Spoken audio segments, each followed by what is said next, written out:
బాబు ఊరుకో బాబు. బాబు ఏడవకు.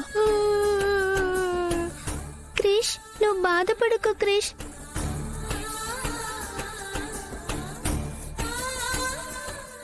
ఊరుకో బాబు. విహారీ గారు డిఎన్ఏ టెస్టులు చేయడానికి అన్ని ఏర్పాట్లు చేసేశారు. కాసేపట్లో బాబు దగ్గర నుంచి డిఎన్ఏ శాంపిల్స్ తీసుకుంటారు. ఆ డెడ్ బాడీ బాబు వాళ్ళ అమ్మది కాకుంటే బాగుంటుంది అనిపిస్తుంది సంధ్య గారు. నేను కూడా అదే కోరుకుంటున్నాను విహారీ గారు. పాపం ఆ బాబు బాధ చూడలేకపోతున్నాను.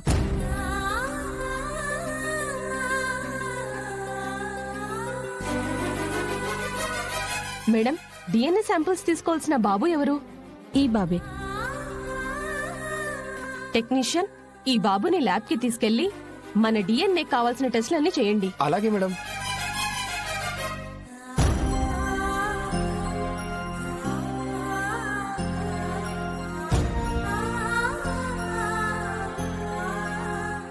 Okay doctor.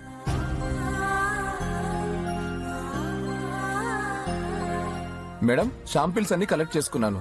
ఓకే మేడం, బాబు శాంపిల్స్ తీసుకున్నాము. డెడ్ బాడీ శాంపిల్స్ కూడా తీసుకున్నాను. ఇప్పుడు ఇద్దరి డిఎన్ఏ మ్యాచ్ చేసి చూస్తాం. రిజల్ట్స్ రాగానే మీకు చెప్తాం మేడం. Okay doctor.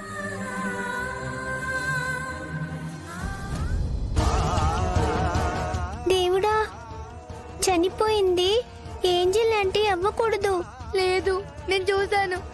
ఆ కాళ్ళ పట్టీలు మా అమ్మవే.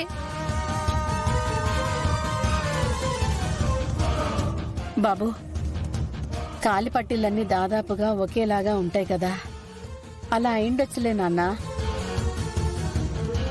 నువ్వు బాధపడకు. మేమందరం చనిపోయింది మీ అమ్మ కాదని నమ్ముతున్నాం. లేదంటే మా అమ్మని నేను చూశాను. చనిపోయింది మా అమ్మే.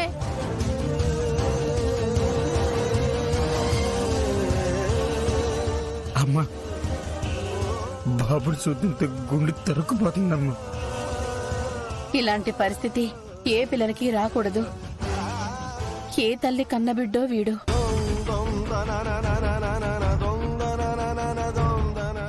దేవుడా, ఆ డిఎన్ఏ మ్యాచ్ కాకుండా చూడు తండ్రి. ఈ పిల్లాడికి మిగిలిన్న ఆశ ఇదొక్కటే, అది నెరవేర్చు తండ్రి.